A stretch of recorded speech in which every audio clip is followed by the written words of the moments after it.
নদী বাঁধের হাল বেহাল, রেমাল আতঙ্কে এলাকাবাসী। দক্ষিণ 24 পরগনার নামখানা ব্লকের নারায়ণগঞ্জ এলাকার নদী বাঁধের হাল বেহাল, এমনই অভিযোগ এলাকাবাসীর।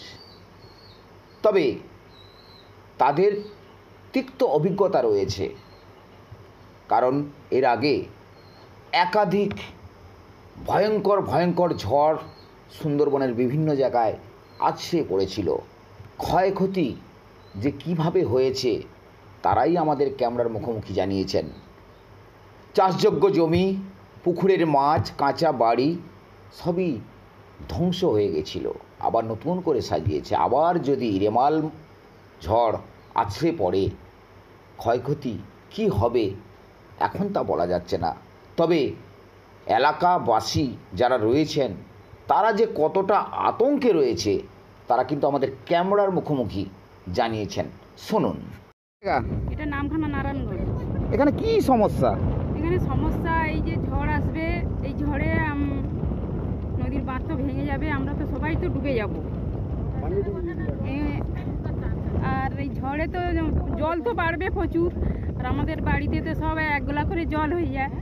আর এক গোলা করে জল হয়ে গেলে আর আমরা আর কি করব? যাদের ধরো ছাদ আছে তারা ছাদে উঠে গেল, আর যাদের ছাদ নেই তারা তো মানে জলে কি করবে আর। মানে এখানে কি প্রশাসন আসে না? যে হ্যাঁ আসে দেখে তারা চলে যায়, চলে যায়। মানে এপাশে কোনো কাজই হয়নি, এই কাজ করব এইরকম বলে তারা দেখে করে চলে যায়, কোনো কাজ করেনি। কাজের কি নাম আপনার? অনিমা মণ্ডল। বাড়ি এখানে? হ্যাঁ।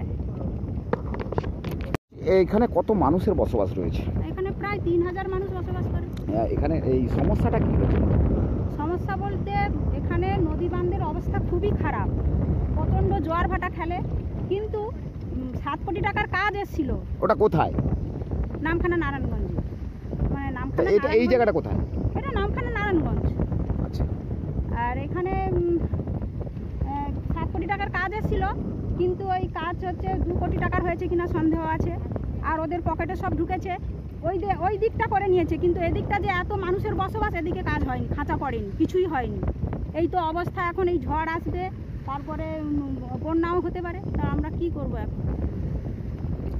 এই যে ঝড় আসবে ওয়েদার বলছে, তো তার মানে বন্যা হয়ে গেলে কি করবে? মানে প্রশাসনকে জানান? সব জানিয়ে, বারবার জানিয়েও কিছু হয় না। প্রশাসনও সব ওদের হাতে, সবই ওদের হাতে, কিছুই হয় না। কি নাম আপনার? শিবানী পাত্র। আপনি এখানকার স্থানীয় বসবাস? হ্যাঁ, আমি স্থানীয় বাসিন্দা। আর 3 বছর আগে যে আমাদের জল ঢুকে গেছিলো, সব বাড়িতে তো 1 কোমর করে জল, জমি জায়গা সব ডুবে কি অবস্থা। এখনো পর্যন্ত চাষও হয় না, জমি সব নোনা হয়ে আছে, মানে মানুষ খেতেও পায় না। ওরা সংস্থা থেকে মাল এলো, যা 2-1 দিন খাওয়ালো, বাস হয়ে গেল। সরকার থেকে কিছু আসে না। জায়গা এটা নামখানার কোন জায়গা? এখানে কত মানুষের বসবাস? এখানে 500-600 মানুষের বাস।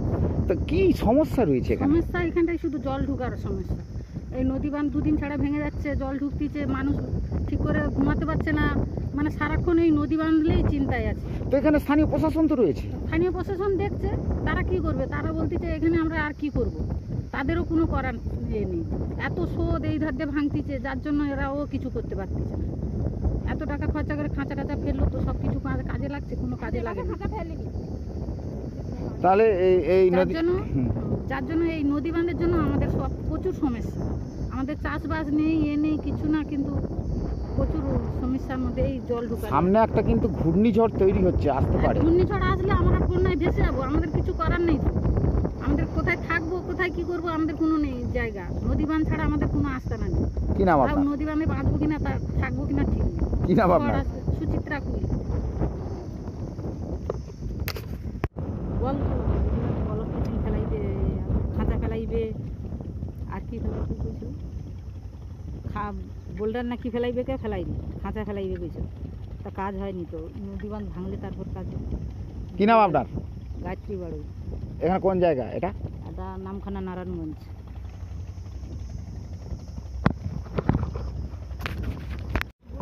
বলছি নদী বাঁধের এই মুহূর্তে অবস্থা কেমন রয়েছে? খুব খারাপ। নদী বাঁধ দেখতে তো পাচ্ছ সবাই ভাঙা। আমরা কোথায় যাব, থাকবো? এই যে আসছে, আমরা কোথায় পালিয়ে যাব সেইটাও তো খুঁজে পাচ্ছি না। ঝড়ের মধ্যে আমরা সেই আগে গিয়ে ঝড়ে এক গলা জল, ঘরের ভিতরে না খেতে পেয়েছি না ধুতে পেয়েছি, জিনিসপত্র আমাদের বিছানা গাঁথা সব তো ভিজে গেছিলো, আমরা কিছুই পাচ্ছি না তখন। ওই সরকার থেকে না এমনি এ থেকে এই ভাত দিয়ে তো আমরা সেই দুপুরবেলা ভাত খেতাম, সন্ধ্যাবেলা একটু মুড়ি বিস্কুট এই খেয়ে আমাদের দিন সব কাটছে। এই যে নদী বাঁধের অবস্থা, এখন আমরা কি করব? নদী বাঁধকে প্রশাসনকে সবাই বলছি যে ভালো করে রান্না এই ঘরটায় বাঁধটা তৈরি করার জন্য তো সবাই বলছি, কিন্তু বাঁধ তো এই ঝড় আসবে, এই বাঁধের অবস্থা কি ভালো আছে? তাই তো আমরা তো সবাই ভেসে যাব। আমরা এই ধরে 500 মতন এখানে বাড়ি, সবাই তো ভেসে যাব, কে থাকবে? কোথায় যাবে? যাদের পাকার বাড়ি আছে তারা উদ্ধার হতে পারবে, যাদের মাটির বাড়ি বা খোলার বাড়ি, একতলা বাড়ি, তারা তো উদ্ধার হতে পারবে না। বাড়িতে যে জল ঢুকে ভেসে তো যাবে সবাই। তাই এই মধ্যে এখন কি করা যাবে সেইটা সব চিন্তা। প্রশাসনকে জানিয়েছিলেন? প্রশাসনকে তো জানাচ্ছি যে এটা কোন জায়গা? এটা নারায়ণগঞ্জ, নামখানা নারায়ণগঞ্জ, দু পাশ করে আছে। কি নাম আপনার? পশ্চিম নারায়ণ, পশ্চিম পাড়া হতে পারে, দু পাশ নিয়েই হচ্ছে। কি নাম আপনার? সোনাকা মণ্ডল। আপনি এখানকার বসবাসকারী? হ্যাঁ, এখানে বসে আমি না হলেও আসছি আর